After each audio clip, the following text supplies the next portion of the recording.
We got a great episode. Entering into the unknown as an entrepreneur. A great story from Alexandra Weipert of Pro Canada Consulting. Stay tuned for more from WEDO Pay It Forward. Welcome. I'm Milena Radakovic, and this is WEDO Pay It Forward.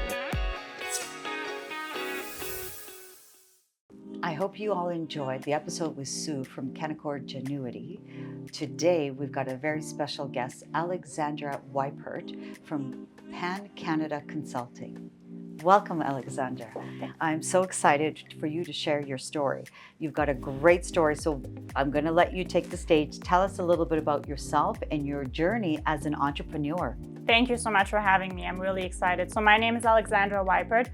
I'm the owner of Pro Canada Consulting, an immigration consulting firm that was founded back in the year 2000 by a Swiss entrepreneur. And then my German father-in-law took over the business, and I took over the business after him when I came here to Canada from Germany. So we help clients immigrate to Canada. That means we help them with the visa they have to apply for, with the strategy, right? Oftentimes that is the big important part in the beginning, finding the right strategy for them. And I'm focusing mainly on family entrepreneurs because this is kind of my area of expertise and what I love and what I have also done back in Germany. And I'm helping those clients from the first step that they knock on my door and say, our dream is to live in Canada. And then I guide them through the entire process. My approach there is very holistic because it is not simply done with the visa, right? As an immigrant myself, I know that there's so much more that comes and so many more questions that you have. And so that is where we also offer integrated services for those German-speaking clients. So we are in very close collaboration with the German Honorary Consulate here in Calgary. We have a German law firm that practices German law in Canada. And the idea is to allow the family entrepreneur to bring their trusted advisors to the table. Oftentimes they have established experiences with their tax lawyer, accountant, right? Mm-hmm. They want to bring them on the journey because there is, as I said, so much more to just the visa status. And that's what I've been doing now for the last 4 years since I came to Canada myself. Wow. So one thing, audience, you didn't know is when she came here, it was during COVID time. So she was taking over an existing business during the pandemic. Now that probably wasn't an easy task. So why don't you tell us a little bit about that journey and the lessons that you learned that I'm sure that, knock on wood, we're not going to have a pandemic again, but there's going to be ups and downs. There could be recessions. You never know what's happening. So why don't you tell us some of some of the risks that you conquered to become the new owner of this business? So I think the big decision factor that I needed to make was, do I take over the existing business or do I found my own new business?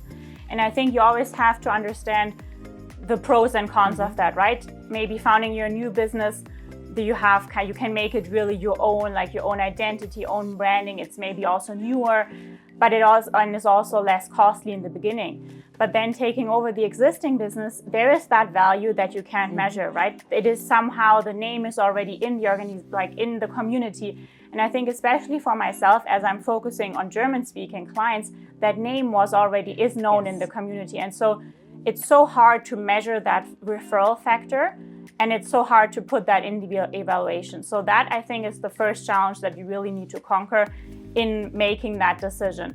The second part is, of course, during a pandemic, and especially in the immigration base, right, where it's like coming from outside to Canada, and no one wanted anyone in Canada. That's right. And there were a lot of restrictions and programs closing down that were previously open. Of course, it was also a big risk because a big client margin was kind of gone because of those regulations. And that was part of my SWOT analysis that I did as well. And I think there it showed again that there's never an ideal timing for founding a new business, for taking over a business, for just being an entrepreneur. But that is the risk we have to take as an entrepreneur, because there will never be the ideal timing. It will always be imperfect. Yeah. So for our audience, you pointed out a couple of very interesting things, that when you're looking at acquiring a business, you really should do the pros and cons of if you're going to start from scratch versus buying something that has a brand identity. It has goodwill, because that's exactly it. It's got goodwill, it's got the clientele, it's got a reputation. So those are really good tips to take into account. And you're right, like during that time, like you took a really big risk, and it sounds like it paid off really well for you. So for your company right now, what is the next step for the growth of it? So you are specific on for Germany and for German entrepreneurs who want to come to Canada with their businesses. Are you looking to expand that, like to go outside of Germany, maybe with somewhere where it's close languages like Austria? Like, tell us a little bit about what your next journey is. So I would refer to like German-speaking clients does include Germany, Swiss, Austria. Okay. That I would those countries are already on my radar. I do speak French and Spanish as well, so I'm looking to expand into those countries, especially because they have different immigration programs. So because of the free trade agreement, sometimes there are different immigration programs that are available to a German entrepreneur versus a Mexican entrepreneur. Right. So that is an area that I'm interested in, but I would say currently it has been such a good development with the German-speaking clients and entrepreneurs that I really want to expand or like focus on that line. I think the challenge is the more you grow and the more you go from like a boutique service firm where you are really close with your clients, you are consulting them personally, you take them by the hand, you know their story, you have that personal relationship, because immigrating to a new country is such a big step, right?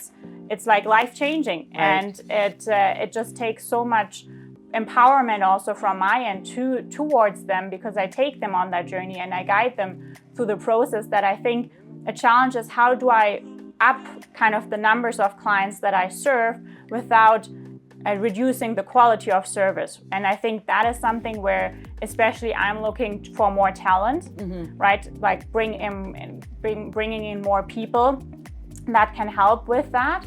But there I find the challenge is to find the right person. And I think that's probably something that is very known. But for me, the big aspects are, of course, they must be German speaking. They must have the entitlement to work legally here in Canada. They should have the plan to stay long term, because it's, as you know, as an entrepreneur as well, right? It just takes so long to train someone, and once you have them trained, you don't want them to go just because kind of their visa expires, right? And then looking for the values that are really important to me in my business: integrity, honesty, all those things are. I find that is the hard process to really scale up the business.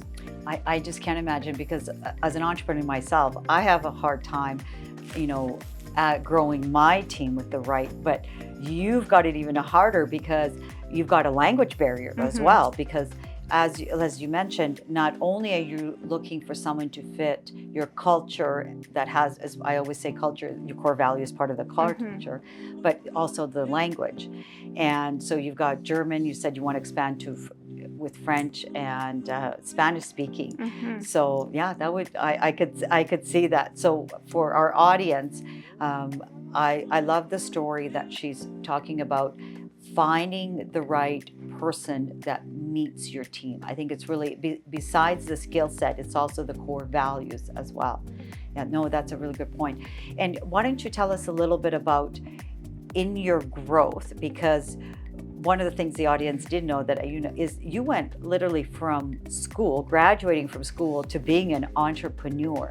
Now we have, for my charity, we give scholarships to aspiring female entrepreneurs, and female are a little bit risk averse. And so I love the fact that you just took the plunge. Not only you didn't just start a business, you bought a business, and there's a lot of risks in that.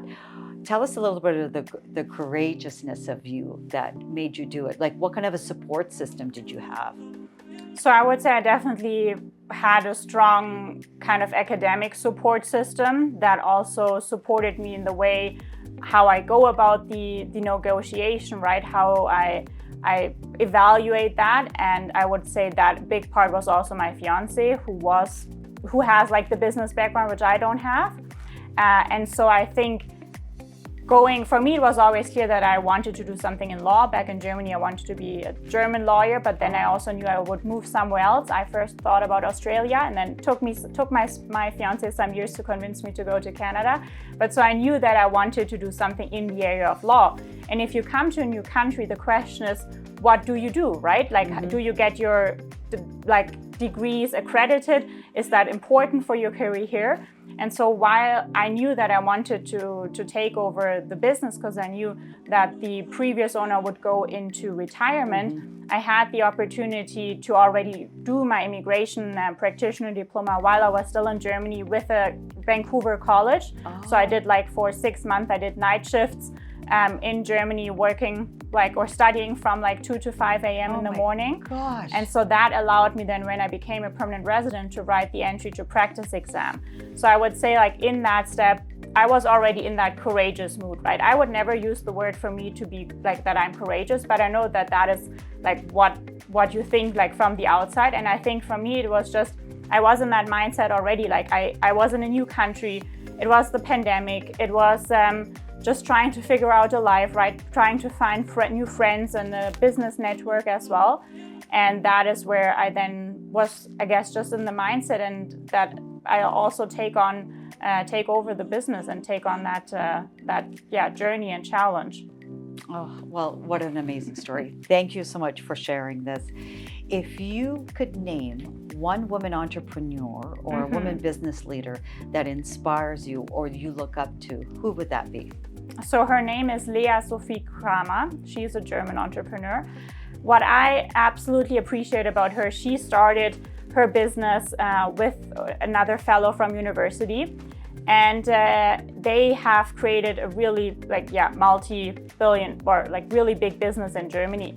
And then what I think is more interesting, she has done all the long days, hard career, startups. Then you had foreign investment coming in, so she had that focus in the beginning of her career. But then she shifted towards the angel investor, all of that. But I think where she is key for me, and which is something that I aspire to, is how can you combine family and business, family and being an entrepreneur, being a mother, and being a podcast host, and being out there at networking events. And that is where she has a podcast as well in German. And I just love listening to that, because there are so many learnings and interesting aspects. And she also focuses on female leadership and mentorship programs. She has an academy called 10 More in Germany, and I think that's just really inspiring for me, how she combines family and business and is such a successful entrepreneur in Germany. Wonderful. Thanks for sharing. I'm going to have to look her up. She does sound incredible.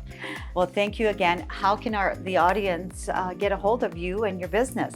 So if you want to, just go to my website. It's www.procanada.com. And feel free to send us an email at office@procanada.com if you have any questions regarding immigration, regarding citizenship, or if you want to bring your family here to Canada. Wonderful. Thank you so much for sharing your journey and your story. Thank you, audience. Hope you enjoyed this. Stay tuned for more. If you are inspired and want to join the We Do community, then go on WeDoCanada.com and also nominate and sponsor the next inspirational woman.